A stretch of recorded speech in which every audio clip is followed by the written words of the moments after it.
Recent గా ప్రభాస్ అన్న pan world movie అయిన కల్కి 2898 AD మూవీ నుండి అమితాబ్ బచ్చన్ గారు ప్లే చేస్తున్న అశ్వత్థామ క్యారెక్టర్ ని ఇంట్రొడ్యూస్ చేస్తూ ఇంట్రొడ్యూసింగ్ అశ్వత్థామ అని ఒక వీడియో కంటెంట్ ని రిలీజ్ చేశారు. ఈ ఇంట్రొడక్షన్ వీడియో చూసాక ఒక్కటే మాట, వీడియో అయితే ఎక్సలెంట్ గా ఉంది, చాలా బాగుంది, నాకైతే నచ్చింది. ఈచ్ అండ్ ఎవ్రీ ఫ్రేమ్ అయితే ఎక్సలెంట్ గా ఉంది. అండ్ పాన్ ఇండియా లాంగ్వేజెస్ లో వీడియోని రిలీజ్ చేయకుండా ఒకే వీడియోలో అన్ని లాంగ్వేజెస్ తో డైలాగులు చెప్పించి మంచి పని చేశారు. అలాగే అమితాబ్ బచ్చన్ గారి ఎంగేజ్ లుక్ మాత్రం చాలా బాగుంది. అందరు ఇది డీఏజింగ్ టెక్నాలజీతో చేశారంటున్నారు. నిజంగా నాగి మామకైతే హ్యాట్స్ ఆఫ్ చెప్పాల్సిందే. ఇక మనం టీజర్ బ్రేక్ డౌన్ లోకి వెళ్దాం. ముందుగా hello great Telugu people, welcome back to great info Telugu. ఈ టీజర్ చూసాక నాకు అనిపించింది ఏంటంటే కల్కి 2898 AD గ్లిమ్స్ లో మనం చూసిన ఈ రోబోట్ సీన్ అలాగే ఈ టీజర్ లో సీన్స్ రెండు కంటిన్యూషన్ సీన్స్ అని అనిపిస్తుంది. అండ్ నాకు అనిపిస్తున్న ఇంకో థింగ్ ఏంటంటే టీజర్ లో చూపించిన ఈ పిల్లాడిని వెతుక్కుంటూ ఈ రోబోట్ అండ్ కొంతమంది రైడర్స్ వస్తారు. వాళ్ళ నుండి తప్పించుకునేందుకు ఈ పిల్లాడు రాయ ఈ ధ్వంసం అయిపోయిన టెంపుల్లోకి వస్తాడు.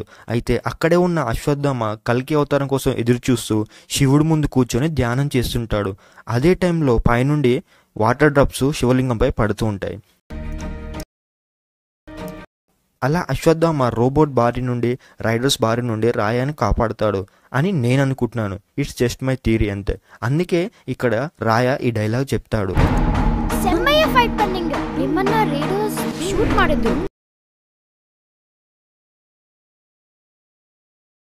అండ్ ఇక్కడ అశ్వత్థామ శివుడిని ఎందుకు కొలుస్తున్నాడు అంటే అశ్వత్థామ తండ్రి అయిన ద్రోణాచార్య శివుడికి తపస్సు చేసి శివుడి ఎబిలిటీస్తో తనకి కొడుకుని ప్రసాదించమని శివుడిని కోరుకుంటారు.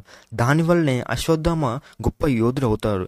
కానీ పాండవులను అంతం చేస్తానని కౌరవులకు ఇచ్చిన మాట కోసం అభిమన్యుడు భార్య కడుపులో ఉన్న బిడ్డని చంపుతాడు.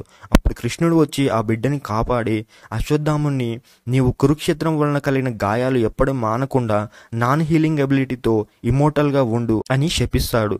అందుకే ఇక్కడ మొత్తం గాయాలు కనిపిస్తాయి. అండ్ ఆ గాయాల నుండి వచ్చే రక్తాన్ని స్మెల్ని ఆపడానికి ఇలా విభూతిని క్లాత్స్ని కట్టుకొని ఉంటాడు అశ్వత్థామ. అండ్ అశ్వత్థామ శివుడి అంశతో పుట్టడం వల్ల తాను పుట్టినప్పుడే తన నుదుటిపైన మణితో పడతాడు, like A vision in MCU. And ఆ మణి నుండి అశ్వత్థామకి శక్తి వస్తుంది, అతను ముసలివాడైనప్పటికీ కూడా. కానీ మహాభారతంలో జరిగిన కురుక్షేత్రంలో అశ్వత్థామ ఆ మణిని కోల్పోతాడు అని ఉంది. కానీ ఇక్కడ ఏమో ఆ మణి అశ్వత్థాముడి దగ్గరే ఉంది. అండ్ స్టార్ స్పోర్ట్స్లో రిలీజ్ చేసిన వీడియో కంటెంట్కి యూట్యూబ్లో రిలీజ్ చేసిన వీడియో కంటెంట్కి స్లైట్గా డిఫరెన్స్ ఉంది. ఆ వీడియోలో అశ్వత్థామ తన నుదుటిపై ఉన్న మణిని తన చేతితో పట్టుకుంటాడు. మరి నాగిమామ ఏం కుక్ చేస్తున్నాడో తెలియాలంటే ఇంకా కొన్ని రోజులు వెయిట్ చేసి చూడాల్సిందే. ఇక్కడ శివలింగం మీద వాటర్ డ్రాప్స్ పడడం ఆగిపోయి శివలింగం ఎండిపోతుంది.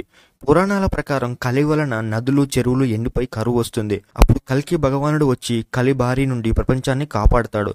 అందుకే అశ్వత్థామ నేను చేయాల్సిన ఆఖరి పోరాటానికి సమయం వచ్చింది అని చెప్పి వెళ్ళిపోతాడు.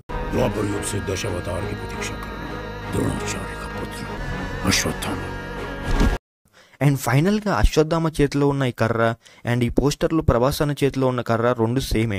So that's it for this video guys. ఒకవేళ కనుక మీకు ఈ వీడియో నచ్చితే లైక్ చేసి మీ ఫ్రెండ్స్ అండ్ ఫ్యామిలీ మెంబర్స్కి షేర్ చేయండి. అలాగే మన గ్రేట్ ఇన్ఫో తెలుగు ఛానల్ని సబ్స్క్రైబ్ చేసుకోండి. అండ్ డిస్క్రిప్షన్లో ఇచ్చిన లింక్స్ పైన క్లిక్ చేసి మన సోషల్ మీడియా హ్యాండిల్స్ కూడా ఫాలో అయిపోండి. And thanks for watching this video. This is Srinath Palvai. మళ్ళీ ఇంకో వీడియోతో మీ ముందుకు వస్తాను. అంతవరకు స్టే సేఫ్. Signing off.